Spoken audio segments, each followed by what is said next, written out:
আপনি কি শিওর আমরা ওয়ার্ল্ড কাপ খেলতে যাচ্ছি? জানি না, এটা কোনো অ্যান্সার নেই। এখন থেকে ওয়ার্ল্ড কাপ এখন অনেক দিন বাকি, ওয়ার্ল্ড কাপ যাবো কিনা আদৌ এটা নিয়েও আমরা শিওর না।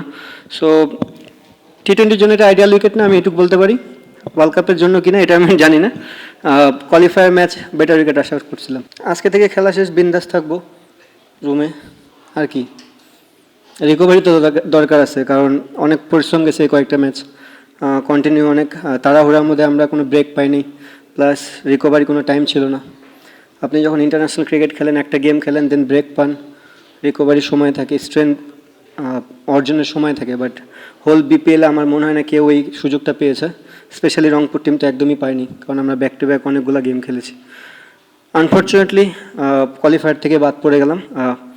সরি রংপুর যারা ফ্যান ছিল তাদের জন্য, তাদেরকে আমরা যে প্রত্যাশা তাদের থাকে সবসময় সেটা পূরণ করতে পারি নাই। এবং এগেন সরি রংপুর ওনারদের জন্য, যে তারা যে আশা নিয়ে আমাকে এই দায়িত্বটা দিয়েছিল, তাদের আশাটাও পূরণ করতে পারলাম না। But at the same time জানি না যদি ওয়ার্ল্ড কাপ যায় এই ব্রেকটা অনেক কাজে দিবে।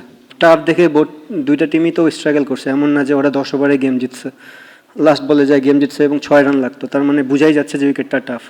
অবভিয়াসলি নতুন বলটা অনেক চ্যালেঞ্জিং ছিল, আমরা ওখানে আর্লি উইকেট পড়াতে কিছু ব্যাকফুটে চলে গেছি, বাট স্টিল আমাদের মনে হয় রিয়াদ ভাই এবং খুশদিল খুব ভালো ব্যাটিং করতেছিল, বা সোহান ভাইও যদি ওখান থেকে আরেকটু বড় করে দিত হয়তো বা রানটা 130 গেলে ডিফারেন্ট স্টোরি হতে পারতো।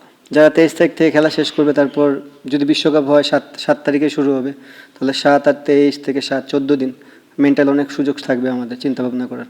আর লাস্ট বলে ছক্কা, সেম আমার নিদাস ট্রফির কথাটা মনে পড়ে গেছে, সেম কাভারের উপর দিয়ে 6 না। ঠিক আছে, এটাই ক্রিকেট, এটাই এইভাবেই জীবন চলে, আপস অ্যান্ড ডাউনস থাকবেই।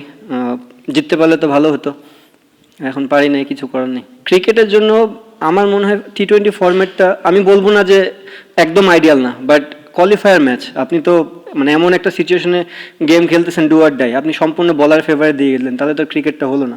আমার মনে হয় বেটার উইকেট বোর্ড টিমে আশা করছিল, ম্যাচ আমরা হারতাম সমস্যা নেই, বাট ক্রিকেটটা ক্রিকেটের মতন হলে মনে হয় একটু ভালো হতো। দেখেন ভাই, অনেক কিছুই লাইফে আইডিয়াল না, বাট সার্টেন টাইমে চলে আসলে ওটাকে গ্রহণ করে নিতে হবে। এই যে আমরা এতগুলো টি-20 ফরম্যাট খেললাম, ম্যাচ খেললাম বিপিএল, এটাও তো আইডিয়াল না, বাট খেলতে তো হচ্ছে। এখন কি করবো বলেন, সবাই তো বিপিএল খেলতেছে, কিন্তু জিনিসটা এমন হতো যে খেলার বাইরে থাকতো, খেলতেছে, but at the same time যদি আপনি জানতেন যে আপনার গ্রুপ কে হবে, আপনি কোন দেশে যাচ্ছেন, এটা একটা হেল্প হতো। এখন যে জিনিসটা হাতেই নেই আমার, বা আমাদের ক্রিকেট ওভারঅল যতগুলো প্লেয়ার, আপনারা তো অলরেডি টিম জানেন যে কোন 15 জন যাবে, তো সেই 15 জনও এখনও জানে না যে আমরা কোন দেশে যাব বা কাদের বিপক্ষে খেলবো। আমার জায়গা থেকে আমি যেমন আনসার্টেন, সবাই আনসার্টেন, আমার মনে হয় পুরো বাংলাদেশই আনসার্টেন এই মুহূর্তে। আপনি যদি ওই যে 2 দিন আগে একটা প্রেসে মনে প্রশ্ন করছিল, পেন অ্যান্ড পেপারে আমরা অনেক ভালো টিম, তো ক্রিকেট পেন অ্যান্ড পেপারের থেকে ভালো আপনি 22 গজে কতখানি এক্সিকিউশন করতেছেন।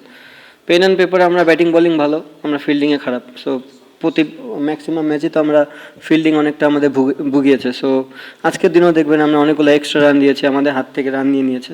সো যখন লো স্কোরিং করবেন তখন আপনার ফিল্ডিং ইউনিটটা অনেক ইম্পর্টেন্ট।